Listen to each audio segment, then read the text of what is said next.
Good morning, everyone. I hope you're all having a blessed day. Before I get started, I want to remind everyone to like the video and subscribe to the channel. Without further ado, let's get into the video. I'm going to show you how to turn a men's shirt into a tote. It's quick and easy, and I'm going to show you step by step how to do it. The first step I need to do is cut the shirt down. So I need the two biggest possible pieces to make the tote out of. Because if you see the pockets, this is going to be the front, and I need as much room as I can get here for side seams. So what I'll do is I'll cut the collar off, then I cut the shoulders, and I'm cutting right close to this arm, as close as I can get to that seam. And then I'll do the side seams. So that will be the front, and then on the back I'll just cut the other side of the side seam. I do cut the yoke off. I cut it right below the yoke, and then I have two big pieces, and I start by starching them, getting it all prepared. I usually at least use SF-101. I may put Fusible Fleece. I need to get the shirt in that position so that I know how much interfacing, how much stability I need for the tote.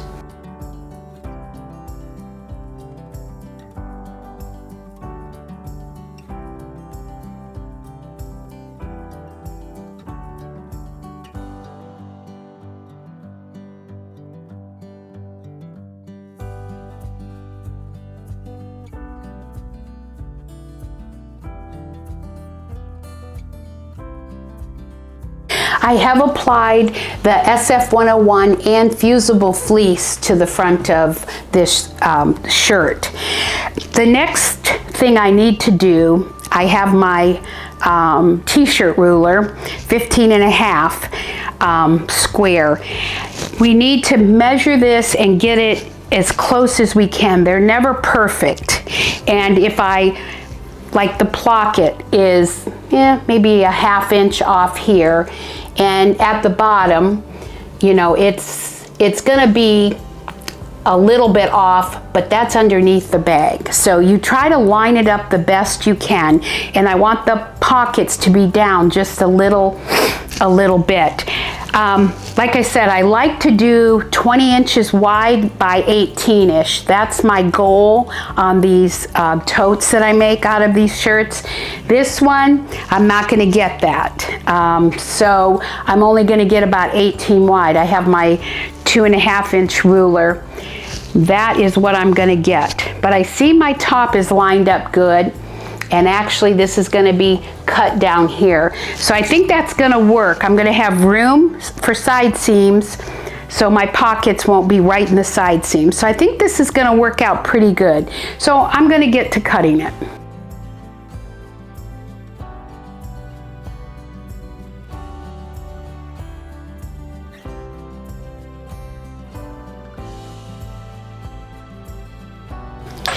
I try to match these up as good as I can. When I'm cutting the back of the tote, I try to line this up and I cut it on my with my top on. As you see, it's not going to line up perfectly. This was really a quite used shirt, and when you have to be so careful putting the SF-101 and everything that you don't stretch it. I did, but it still never comes out perfectly. But I do like to at least somewhat line up my sides, and this is how I do it on my totes. Now I'm going to cut the back.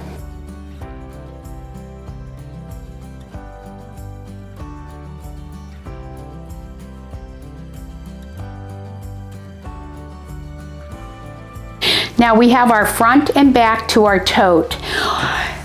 And they're 18 inches square. So what we're going to do is we need to keep the top right sides together. This is the top. We're going to stitch 1/4 inch down the sides and along the bottom. Then I have cut two pieces of lining the same size, And we are going to do the same. We are going to stitch down the two sides and the bottom, but we're going to leave an opening about 3 inches on that. Now, my little trick I like to do when I do lining, I'm going to do a 3/8 inch seam instead of the 1/4. I like my lining to fit a little snugger inside. After we've sewed these and we leave this opening for turning, I'm going to cut a 3-inch square for the box. Now, I'm going to do the 3-inch square on the seam lines. So it's technically a 3 1/4 by 3 1/4.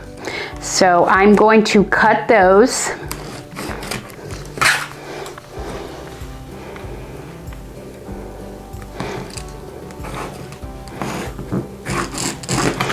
And the reason I want to I measure it from the seam, because remember, I do about a 3/8 inch seam here. So it's going to be a little bigger. So that's why I like to do the 3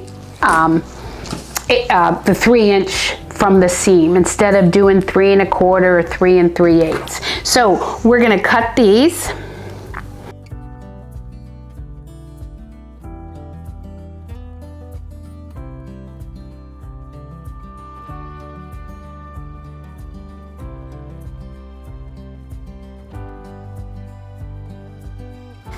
Then after you get those cut, we are going to stitch it, line your seams up. I make one go one way and the other seam go the other way, and you are going to stitch both sides of the bag and the lining a 1/4 inch seam. So now we have our bag inside out. We want to put our lining right side out.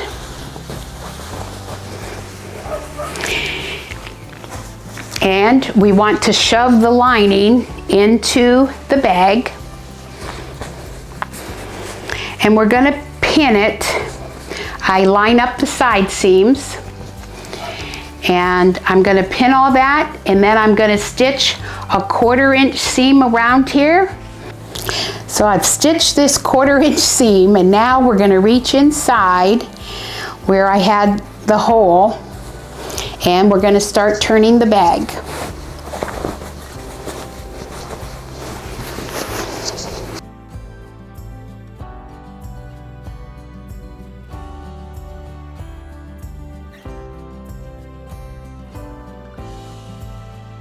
Here's our bag. Now we need to press it a little bit, but we need to press the lining down.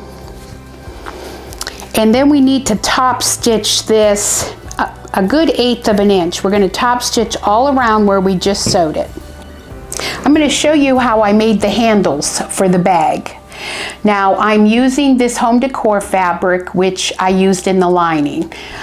So it's a little bit heavier than your quilt cotton. And I cut out a strip 1.5 inches wide of SF 101.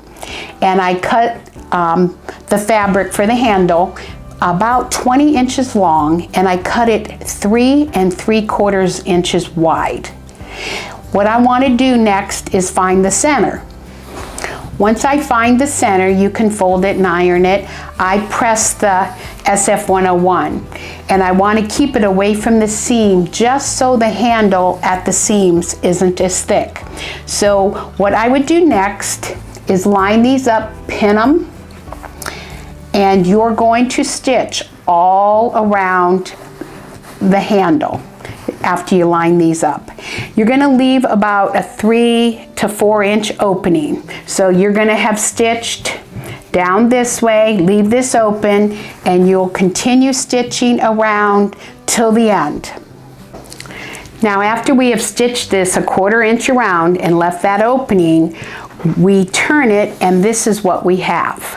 And we press it.